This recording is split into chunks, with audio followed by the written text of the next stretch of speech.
What happens when a modest woman walks into a luxury jewelry store and they laugh at her?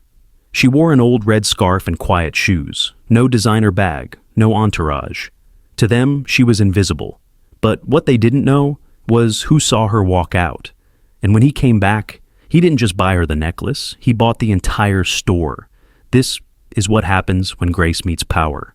The bell above the door gave a soft chime as Emma stepped into the store, her fingers tightening around the worn strap of her bag.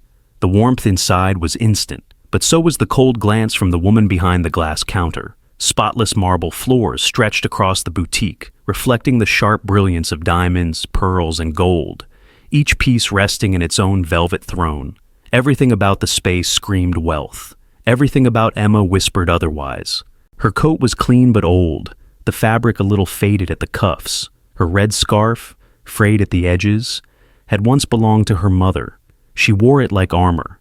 Her shoes, plain and scuffed, made a soft tapping sound as she moved toward a display case holding a delicate diamond pendant, the same one she had seen in the window for weeks, the one she couldn't afford, but wanted to admire, just once, up close. "Can I help you?" the saleswoman asked, voice dripping with disinterest.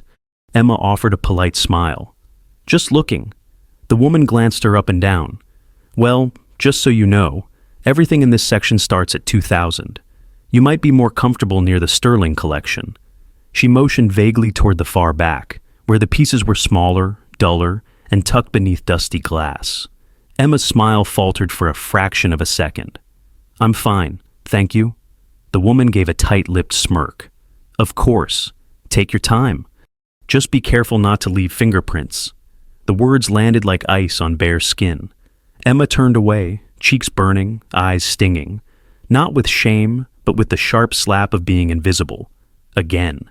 She tried to breathe, but the air inside smelled too much like perfume and polished judgment. She stood there, frozen for a moment, staring at the necklace. Simple, elegant, with a single drop of light dangling from a gold chain. The kind of thing her mother would have loved. The kind of thing she once promised she'd buy her, back when there was still time. But dreams like that don't live long in places like this. Emma turned and walked slowly toward the exit, the saleswoman already back on her phone, muttering something to a colleague and stifling a laugh. The bell chimed again. The door closed.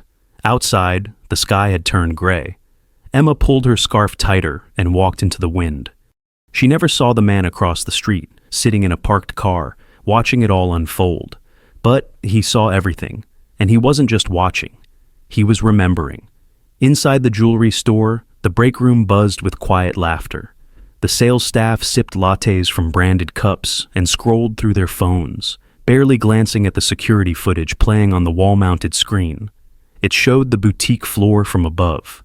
Every glass case, every polished heel, and one solitary woman in a red scarf walking slowly out the door. "Did you see her?" One of the younger clerks snorted. "Looked like she wandered in from a thrift store." "I told her to check the sterling section," the lead saleswoman, Dana, said with a smirk. She had that look. "You know, the I'm just browsing but I can't afford to breathe in here kind of look." Laughter followed. Someone mimicked her walk. Someone else made a joke about window shopping with delusions. No one questioned the cruelty. They wore it like their designer watches, tight and polished and safe from consequence. Meanwhile, 2 blocks away, Emma walked with her head down, the city blurring around her. The wind tugged at her scarf. Her fingers were stiff from the cold, but her heart ached in a way far deeper. The kind of ache that came not from being poor, but from being dismissed. As if her existence didn't matter. As if kindness had a price tag and she couldn't afford it. She stopped at a crosswalk and stared at the reflection in a boutique window. The woman looking back at her seemed smaller somehow, more tired. Her mother's voice echoed faintly in her mind. "Don't ever let the world tell you what you're worth. That's something you decide." But today, it was harder to believe that. She turned the corner and entered a nondescript building tucked between a tailor and a flower shop. No glittering lights here, no marble, just creaky tiles and the quiet hum of fluorescent bulbs. It was her second job, cleaning offices for a mid-tier marketing firm. She didn't complain. The work was steady and quiet. She could listen to music. She could think. She changed into her work shoes, tied her hair back, and began wiping down desks and emptying bins. It was in this silence, among half-dimmed lights and rows of forgotten paper, that she felt most herself. No one judged her here. No one stared. No one cared what she wore. But when the elevator dinged open an hour later and a stranger stepped in, everything shifted. He was tall, in jeans and a black sweater, no coat despite the cold. He looked like someone who didn't belong here either. He gave her a small nod. "Working late?" he asked. She smiled faintly. "Always." Something about the way he looked at her, steady, not pitying, made her pause. He didn't ask what she was cleaning. He didn't glance at her uniform. He just looked at her like she was a person. "You wear that scarf a lot," he said after a moment. Emma blinked. "It was my mother's." He nodded. "She must have been kind. It suits you." She blinked again, caught off guard. "Do I know you?" He smiled, just a little. "Not yet." And then the elevator doors closed, taking him to the upper floors. Emma returned to wiping the glass conference table, her reflection staring back at her beneath the surface. She didn't know it yet, but someone had seen her. Not her clothes, her. The next night, the city was quieter, blanketed in the hush that only winter evenings could bring. Streetlights flickered as Emma stepped into the office building once again, her breath forming pale clouds in the air. Her scarf was knotted tightly around her neck, the red thread dull beneath the fluorescent lobby lights. But still, she wore it proudly, like memory stitched into fabric. She greeted the night guard, took the service elevator, and got to work, cleaning, polishing, restoring order to a world that forgot the hands behind its shine. The rhythm comforted her. In the solitude of empty rooms and humming vents, she could pretend the world didn't judge people by what they wore, until the elevator dinged again. She glanced up from the mop bucket, expecting silence. But there he was, the man from the night before. Same jeans, same calm gaze. He stepped in, nodding gently as if he'd been looking for her. "Hey," he said, almost too casually. "You again?" Emma tucked a loose strand of hair behind her ear. "Seems like it." He leaned against the far wall, hands in his pockets. "Do you always clean this late?" She shrugged. "It's when the offices are empty. People don't like to see the mess being taken away." He smiled at that. "They should. That's the part that matters most." She wasn't sure what to say to that, so she didn't. But something about the way he stood there, completely present, felt different. Not in a romantic way, in a rare way, like she wasn't invisible for once. "I'm Nathan, by the way." "Emma," she replied, a little guarded but not cold.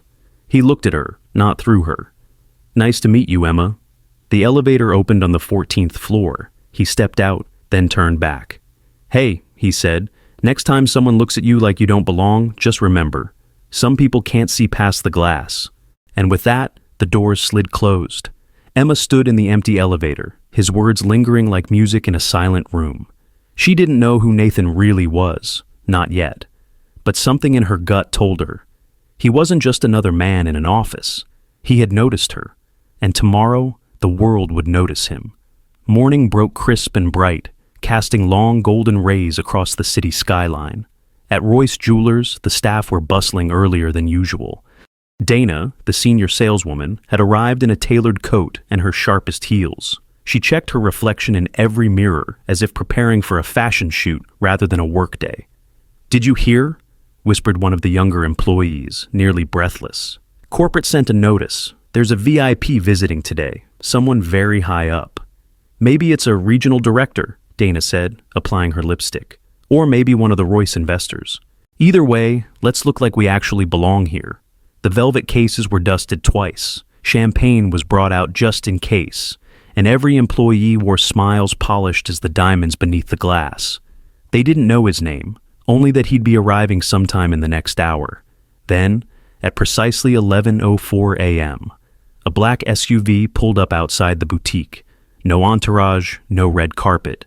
Just one man stepping out, hands in his pockets, wearing a sleek black coat over a charcoal turtleneck. It was Nathan, but this time, he wasn't in worn jeans or smiling softly in an elevator. He walked with stillness, with clarity. Every step was measured, every glance is deliberate. Dana greeted him at the door, her voice a practiced melody. "Good morning, sir. Welcome to Royce Jewelers. May I show you something special today? Nathan nodded, his eyes sweeping across the showroom. I'm just looking, but I'd like to speak with whoever's in charge. Dana's smile brightened, but tension flickered in her jaw. That would be me. Excellent, he said. I'll keep things simple. He walked to the center of the store, where a circular display glowed under a dome of soft light. Do you remember a woman who came in here 2 days ago? Wore a red scarf, quiet, alone. Dana blinked. I think so. We get a lot of browsers. She was told to check the sterling section, he said evenly, and not to leave fingerprints. There was a pause. The kind that pulls the oxygen from a room. I'm sorry, sir, but our staff are trained to... To what? He asked, eyes now locked on hers. Judge people by the price of their shoes? Laugh at them after they leave? Dana stiffened. Sir, I assure you we uphold high standards of service. I agree, Nathan said. That's why I'm here. She frowned. I don't understand. Nathan reached into his coat and pulled out a leather folder. He opened it slowly and handed her a single sheet of paper, an acquisition notice stamped with the seal of Royce Holdings. I'm not just visiting Ms. Dana, I'm your new owner. Her face went white. Around the boutique, stunned employees froze in place. No one moved, no one spoke, until Nathan added, and I've got a few changes in mind. Because this wasn't just a visit, it was a reckoning. Silence clung to the boutique like dust on forgotten glass. Dana's mouth opened slightly, then shut. Her perfectly painted smile had vanished, replaced by something brittle. Panic, maybe, or disbelief disguised as professionalism. Around her, the other staff shifted uncomfortably, casting nervous glances between Nathan and one another like school children who'd just been caught whispering during a test. Nathan didn't raise his voice. He didn't need to. His calm presence made the room feel 10 degrees colder. He slowly walked past the cases, pausing in front of each, observing not the diamonds, but the people. I'd like to see how your staff operates, he said, voice even. Please, continue as if I'm any other customer. Dana hesitated. Of course, Mr. Royce. We'll be happy to assist you. He turned to a younger employee, Emily, who looked visibly nervous. You, he said gently, show me your favorite piece in the store, the one you think tells a story. Emily blinked, surprised. She cleared her throat and stepped over to a tall glass column holding an emerald ring. This one, it was custom designed after a 19th century family heirloom. The stone is Colombian, untreated, the settings hand-forged. It's not just about wealth, it's about memory. Nathan's eyes softened. Thank you. Then he turned back toward the main counter, where another employee, Logan, was whispering something to Dana, barely suppressing a smirk. Is there a problem? Nathan asked. Logan straightened too fast. No, sir, just remembering a customer from earlier this week. Nathan tilted his head. Do tell. Logan chuckled. She came in wearing this old red scarf, looked like something from a thrift bin, asked to see the diamond collection. Dana had to steer her toward the budget stuff. He laughed again. Honestly, you should have seen her face when we told her our starting price. Nathan didn't blink. What was so funny about that? Logan's smile wavered. Well, sir, she clearly couldn't afford anything. Ah, Nathan said. He took a step closer. And did it ever occur to you that perhaps value doesn't always announce itself in designer labels? Logan shifted uncomfortably. I mean, we have a luxury brand image to maintain. Nathan nodded slowly, as if weighing the statement. Then he looked toward the security camera in the corner. Playback Tuesday, noon. I want to watch how that customer was treated. From the moment she walked in until the moment she walked out. Dana stepped in. Mr. Royce, surely there's no need. But Nathan cut her off. On the contrary, there's every need. The tension was thick now, pressing against the walls like fog before a storm. The staff had always thought wealth protected them, that no one with real power would ever care how they spoke to someone in old shoes. But they were wrong, because the man standing in front of them didn't just care. He remembered everything. The surveillance footage played in silence on the wall-mounted screen behind the showroom, grainy black and white, but clear enough. Emma stepped through the door, modest, respectful, curious.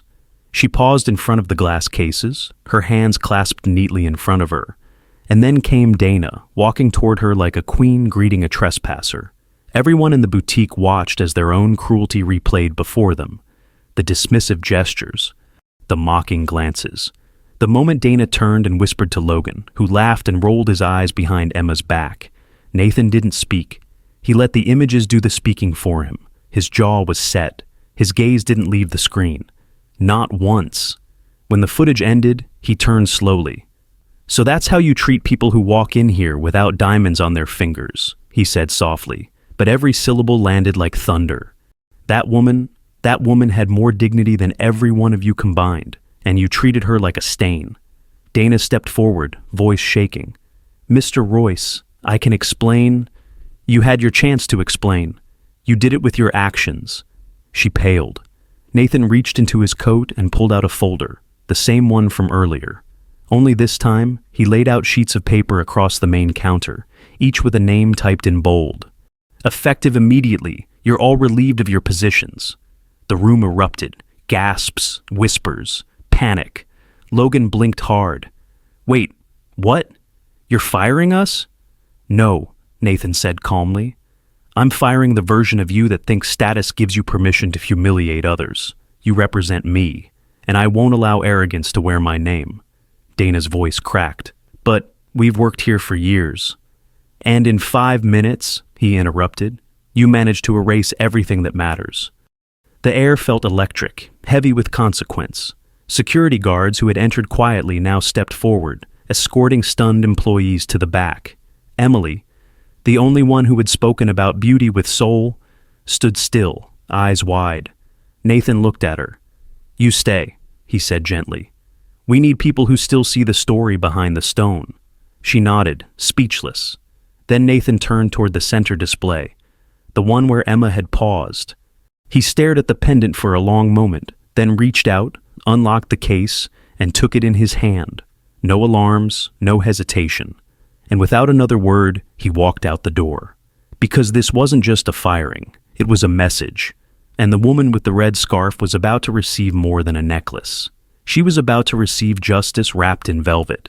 The hallway outside Emma's apartment was quiet, lined with chipped paint and the faint smell of old wood. She had just come home from her third shift, hands tired, eyes heavy, but her mind still playing loops of numbers and mops and the silence of being unseen. She unlocked her door with the soft click of habit and stepped inside the small, neatly kept space she called home. Everything in it was modest. Hand-me-down furniture, thrift store curtains, chipped tea mugs that still held warmth. She barely made it to the couch when someone knocked. Her heart jumped. No one ever visited. Not without calling. She opened the door slowly, cautious, then froze. Nathan stood there, holding a small black box in his hand. He wore no suit now, no aura of quiet power, just a soft sweater and a kind smile. The same man from the elevator. The same man who saw her. "Hi," he said gently. Emma blinked, stunned. How did you find—" "I wanted to return something," he said, holding out the box. She hesitated, then took it, her hands shaking slightly. The velvet was smooth beneath her fingertips. She opened it. Inside, resting on black satin, was the pendant, the one she had stared at through the glass, the one her mother would have loved, the one they laughed at her for even looking at. Her breath caught. "I don't understand." "You don't have to," Nathan said softly. "But this belongs with you." Her throat tightened. "I can't accept this. It's too much." "It's not a gift," he said. "It's a correction." She stared at him. "Why would you do this?" "Because I watched you walk out of that store with more grace than they've ever seen. And because I own the place. I saw what they did. And I couldn't let it stay that way." Emma's knees nearly gave out. You... He nodded once. "Nathan Royce." Silence bloomed around them. "I didn't buy you a necklace, Emma," he said gently. "I bought back something that should have never been taken from you. Your dignity, your moment, your place." Tears spilled quietly down her cheeks, not out of weakness, but because someone had finally looked at her and seen. She tried to speak, but the words stuck, so she simply whispered, "Thank you." Nathan smiled, his eyes soft. "You're welcome." and as he turned to leave, she looked down at the necklace one more time. It wasn't just beautiful, it was redemption in gold and light. Emma sat on the edge of her bed, the velvet box resting open in her lap. The necklace shimmered softly under the lamplight, like a secret finally spoken. Her fingers traced the delicate gold chain, each movement hesitant, reverent. It wasn't just a piece of jewelry, it was a memory she thought had died with her mother. She didn't hear Nathan step back inside until he spoke, voice low. "I hope I didn't overstep." She looked up, eyes still glassy. "No, you didn't. She took a shaky breath. "This necklace, it's not just any necklace. It's almost identical to the one my mother had. She wore it every day until she had to sell it to pay for her chemo treatments." Nathan's face changed. Something behind his eyes shifted. Recognition, like a curtain pulled back to reveal something deeper. He stepped forward. "Was she a nurse, back in Brookfield?" Emma froze. "Yes." "How did you—" Nathan sat gently across from her, his voice soft as winter snow. "When I was 19, I got injured in a construction accident. I didn't have any family, no money, no insurance. They patched me up, but I was alone, scared. Your mother? She found me sitting in a hallway after discharge, shaking. She brought me soup, bought me a pair of shoes. She didn't know who I was or who I'd become. She just helped me, no questions." Emma stared at him, stunned. She wore a red scarf and a little gold necklace. I remember it clearly because she tucked it into her uniform like it was sacred. When I asked her why, she said it reminded her to stay kind, even when life was cruel. Tears slipped down Emma's cheeks. "I've never forgotten her," Nathan continued. "I never knew her name.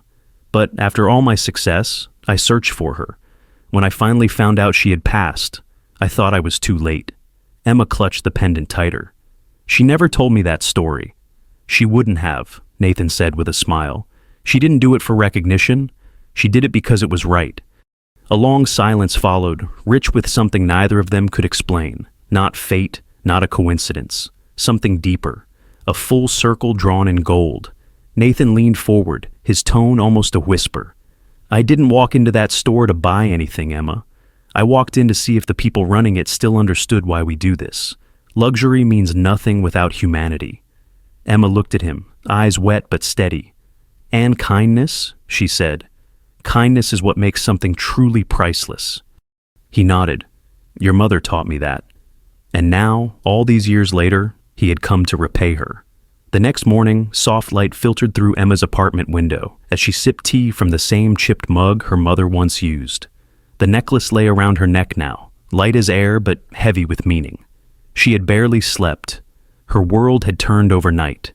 From forgotten cleaner to remembered daughter. From humiliation to grace. She thought it was the end of the story. But Nathan wasn't finished. He knocked again.